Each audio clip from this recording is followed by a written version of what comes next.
It's time to bring you another dose of rugby league analysis right here on The Game Plan. I'm Zach Bailey, joined by Anthony Seibold. Siebes, the Origin teams are in for game one, but for some coaches, it means massive headaches. Yeah, tough period, particularly for the Penrith Panthers, who have a number of players on State of Origin duty, but a great opportunity for some emerging players at that club and other clubs who have lost some Origin players. All right, our focus here on The Game Plan today, though, is attacking shapes in the strike zone. So all year we've spoken about the way the teams attack, whether it's from their own end in the middle, but we're going to really hone in on that attacking area near the goal line. Now, let's start with the Manly Sea Eagles. Yeah, we will. And what we're going to do, we're going to talk about this field position here. So anywhere inside the opposition defensive team's 30-metre zone. And as you said, here's Manly Sea Eagles. Often teams will end up in this field position close to a sideline if they've gone up a short side or if they've shifted the ball all the way across the field.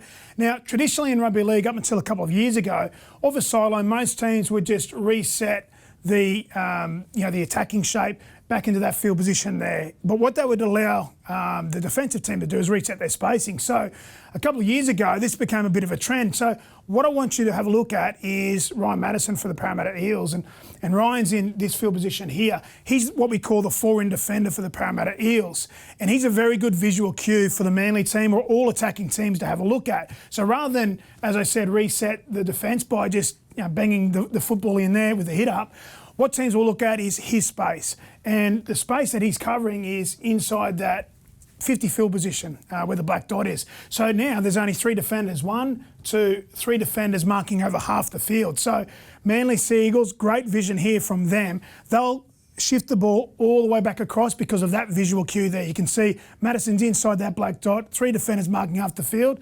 And then have a look at this. There's Cherry Evans all the way to Jake Trbojevic, to Schuster, to Tom Trbojevic, and they outnumber the Parramatta Eels. Parramatta Eels expected them just to carry the football back into that close field position there, which would allow them to reset the defensive line. But really smart play, and you're seeing a number of teams do that over the last couple of years. But I want people at home to have a real good hard look at the four-in defender when they see the Eagle Cam shots on Friday, Saturday evenings. All right, so in that instance there, the Parramatta Eels, they can't change things once the ball's played. Is it too late then, or how can they disrupt that play from Manly to make sure that doesn't result in a 4-pointer down here to Brad Park? Yeah, well, a couple of things. Obviously, we look at Ryan Madison's starting position. In an ideal world, his start position is on that far post. That's where we'd like to see him, roughly where Arthurs is there for the Eels team. But he's not there. So the next thing they need to do is have heavy line speed. So they need to go and disrupt Jake Trbojevic there, put inside pressure on him and have heavy line speed. And if they do that, they're a little bit sluggish off the line. But if they have heavy line speed here, what Jake will do, or have inside pressure from Brown here in that field position, they'll make him show and dig into the line. So they'll make the tackle, they don't shift the ball past the three-in defender, and they don't put themselves under pressure. So heavy line speed or Ryan Madison's start position. All right, so that's an example of where Manly have gone from the coast to coast, as you call it in rugby league, so from one sideline to another. But teams don't always do that. This segment has actually been inspired by one of our viewers, Johnny Gorry. We've got great feedback so far this year, but he said in recent weeks you've spoken about, say, the Roosters going from near zone to far zone. And here's an example of where a team has worked to that far zone and they want to bring it back to this left-hand edge. Yeah, I'll start by having a look at the Brisbane Broncos team. So they've got 1, 2, 3, 4 defenders on a short side there. So the Melbourne Storm have deliberately got to this field position because they know that the Broncos will plug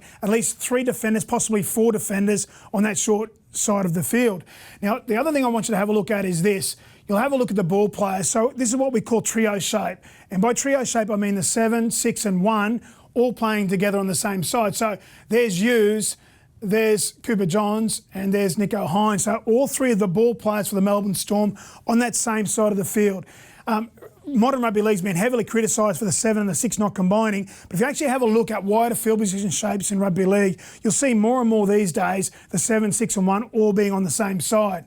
And just, you spoke before about this middle part of the field being what you call 50. So as coaches, you split the field, I guess, in 100% crossways, don't you? Yeah. So roughly the field position that the Melbourne Storm are playing the ball from there is roughly what we call 70% of the field. So again, as I said, normally you'd see 3 defenders, possibly a fullback as well, defending that short side, which means there's 7 defenders on the long side. So Melbourne Storm know exactly how many defenders they're going to be attacking against. But I love the trio shape here from the Melbourne Storm. Again, what you'll also notice is that there's forwards on the inside of yous and the outside of yous. So there's some protection for him.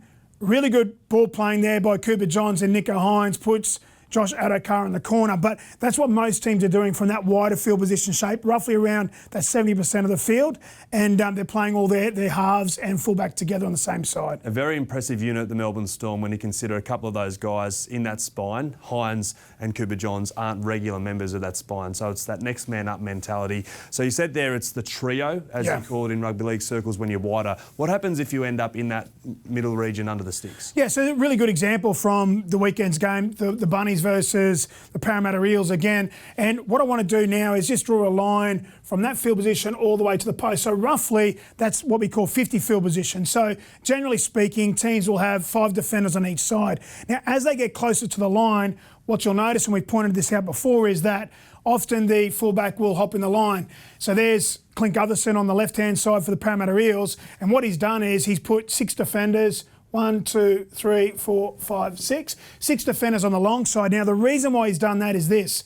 We'll call it duo shape. So I'll let it play through just a little bit. And the 2 players I want to point out are Cody Walker there as the ball player and Latrell Mitchell as the second ball player. So that's what we call duo shape. On the other side of the field is Adam Reynolds, the number 7 for the Bunnies. So what they've done is they've got to 50 field position. They put their duo together on the left-hand side of the field. Adam Reynolds is an option on the right-hand side of the field. And as I let this play through, you'll see there's Walker combining with Latrell Mitchell, who's got fantastic catch and pass skills, puts Alex Johnson away. Now, the other little thing to point out is this. They're playing from shorter field position, but like we spoke about earlier in the year, there's a real trend of running leads inside the 2 in defenders. So you can see there's Ferguson as the winger and there's Opacek as the 2 in defender there for the Parramatta Eels.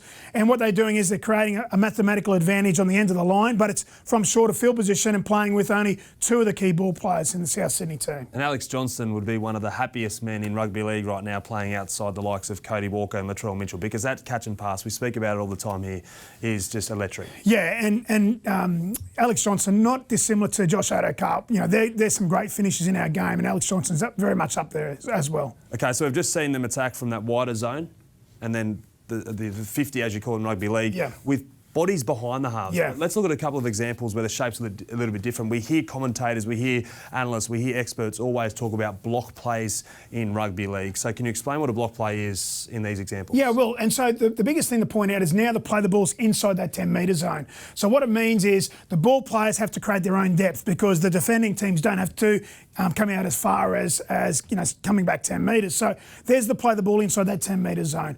And what you're talking about are these players here. So there's a lead runner, there's another lead runner. And what they're trying to do is they're trying to hold up this defensive unit here for the New Zealand Warriors team. And as I let it play through, the forwards are in front of the ball players. But the ball players, I'll point out, there's 1 in Jake Clifford, there's 2 in Scott Drinkwater, and there's 3 in Val Holmes. So again, that trio shape of attacking players or ball players or spine, all on the same side. So playing from wider field position, as I let it play through, you'll see the leads hold up a little bit of the defence. So again, where's the last lead? Well, the last lead's inside that 2 in defender. So again, we see the winger and we see the centre there defending together. Hold up the defender there in Ewan Aiken. And there's a mathematical advantage at the back of shape. Great catch and pass again by Val Holmes and really good finish in the corner. And that's that trend that you highlighted even before a ball was kicked this season in 2021. Back in the day, it was attacking that 3rd man in. Yeah. That example there shows again that teams midway through this year are still going at that 2 man in. Yeah, they are. And that's where we're seeing a lot of line breaks and a lot of tries scored in the NRL from an attacking point of view, holding up the 4 in defender, holding up the 2 in defender, and teams are doing it really well. But that's what we're seeing from wider field position. Again, even close to the line, there's that trio all joining up and ganging up on the far side of the field. Okay, so can those block plays and those lead runners also be effective if you're in the middle of the field? Yeah, definitely, yeah. So there's an example of that. So again, you'll see the play the ball is inside the 10 metres. And the thing I want to point out is have a look at where the ball players are. As I said before, there's Nikorima and there's Tavita Harris for the Warriors team. Now, they're both in behind that 10-metre line. So it means the defenders have to get up a long way to try and shut them down. So they're actually creating their own depth themselves. What a lot of young halves would do is be up in this position here, and it's easy for the defenders to come and get them. So that's what I wanted to start with. Again, you'll see there's lead runners or forwards inside both those ball players. And we're playing from 50 field position here again. And one thing we hear about a lot in rugby league, especially if tries are denied here, is because of obstruction. So these lead runners, they play an important role to push through the line, to get through, because otherwise it can deny your teammates a try. Yeah, they can't block defenders doing their job, but what they can do is they can be genuine options. So if they're running for real, which means they're actually a live option rather than just being a decoy who's dawdling through the line, if they're genuine, they get through the line hard there, and they're actually an option for the dummy half to play to. So you see a lot of tries, some big guys crashing over close to the line. That's what those two guys are here. As I said, I just wanted to point out, it's roughly that 50 field position there. You can see that black dot on the post. That's what we call 50 field position. So again, what I want to show you is this. There's the duo shape. So there's Tavita Harris, there's young Reece Walsh on that side, and there is Nicarima on the other side. So again, what teams will try and do is they'll try and overload the defenders on the side where the duo shape here is, but there's also an option out here for Nicarima and Tohu Harris and the Warriors team to play as well. On this occasion, they play to their left-hand side. There's a lead runner. There's another lead runner. Reece Walsh, very classy young player, puts the left-hand side winger over there for the Warriors in the corner, and they score the points. But again, it's a duo shape where the halfback and the fullback are ganging up on one side of the field, and they do a good job there, the Warriors. All right, so in all those examples, you could see the shape out to the left or right, and basically you knew which way they were going to go. But you've picked out an example here, which to the untrained eye, for all money, it looks like the West Tigers here last week against the Dragons are just going to go right. You've got Luke Brooks there, you've got James Tarmo, Garner. They look like they're set up to the right. Even Jacob Little's body language is pushing to the right. But really good deception. Yeah, really good deception here. So again, let's just point out where the play the ball is. It's on that black dot there. So that's roughly 50 field position. So that's where teams are setting up close to the line. And when they set up from that field position, as you say, there's normally only a duo of ball players there. So there's Brooks, there's Moses Mbai, that's the duo on one side. And for all intentions purposes, they've got some lead runners here in James Tarmow in particular. That's the side they look like they're going to go. The person I want to point out is on this side, Dane Laurie. Exceptionally talented player there for the West Tigers, former Penrith junior. He's doing a very good job in attack for the Tigers. But what they do is they can see that, okay, well, there's an extra number on that far side there for the St George Dragons team there, and they go the opposite way. They go to Dane Laurie, a great cutout ball there. They do a really good job. So, as I said, there's a lot of deception there from the 7 and the 6 for the Tigers, but Liddell looks one way, plays back the other side. As I said before, Dane Laurie puts the Dragons defenders under all sorts of pressure. And what he can see is big spacings across that right-hand side defensive line for the Dragons. And he takes the opportunity to play on the non-duo side. A great line here, though. Right outside the centre. Yeah, very good line there. Tommy Talau puts the Dragons defenders under all sorts of pressure. The Dragons winger stayed out on Nofaluma, but really good play there. What I liked about that was the Dragons, they did their homework. They put all their, the extra defender and the extra fullback plugging on the left-hand side or the right-hand side for the West Tigers, and Dane Laurie went the other way. It was really good deception, but that's the types of shapes that teams are setting up when they're playing from 50 field position close to the line. So it resulted in a try for the West Tigers, so I guess it is the right option, but when their shape's there like that, was it actually the right option? If you're Michael Maguire, do you hope they go right? No, well, what you want your ball players to do is have that opportunity to make decisions for themselves. So rather than be structured, we talk about principle. So the principle in that situation there is they've set up with a duo on one side and an option on the non-duo side. So that's principle-based football, and what you want your players to do is look at the defenders. Okay, where's the bulk of the defenders? So you can clearly see here, there's 1, 2, 3, 4, 5, 6, 7 defenders on the duo side. Now, if we have a look, how many defenders on that shorter field position side? Well, there's 1, 2, 3, 4, 5. Okay, so it makes sense from 50 field position, 7 on one side, 5 on the other side. Let's have a crack at him here, Dane Laurie. Really good job, great ball playing, and fantastic line there as well by the West Tigers centre. All right, so what are the takeouts for our viewers at home? You said you want them to watch out for a couple of things. Duo, trio, we heard those words a couple of times today. Yeah, so what I want you to have a look at this weekend is from wider field position, have a look at teams playing their 1, 6 and 7 all on the same side. So really overloading that side with the ball players and the attacking players.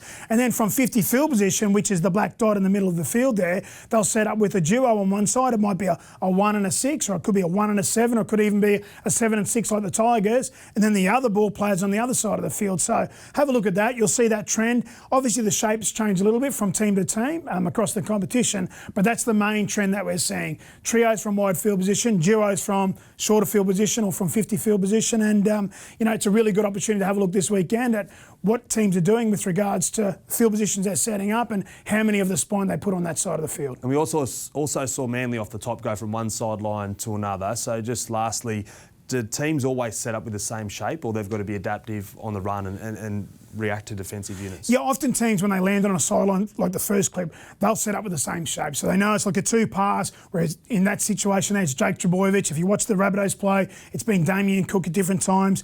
If you watch, the Melbourne Storm play, often it's Brandon Smith or Harry Grant in that position, and then they'll play off the back of that. If they identify that the forward defender's narrow, then they'll play the full version or the full shape. If they notice that he's set up wide, they'll just dump it off and reset the defensive line there. So it's another good trend that you can have a look at when teams shift the footy or go up a short side, what they do off the coast. And it's really interesting way to watch the football. All right, Steves, as always, thank you for your analysis. Plenty for you to look forward to as a viewer ahead of round 13. As I said, this whole segment was inspired by one of our viewers out there, Johnny Gorry. So if you're watching this, you want to give us some ideas, because there's plenty of them in Rugby League. Make sure you let us know via our social pages, Facebook, Instagram, or head to NRL.com. And we're all on board for all of our viewers to get involved. Enjoy round 13 and, of course, Origin 1 next Wednesday night.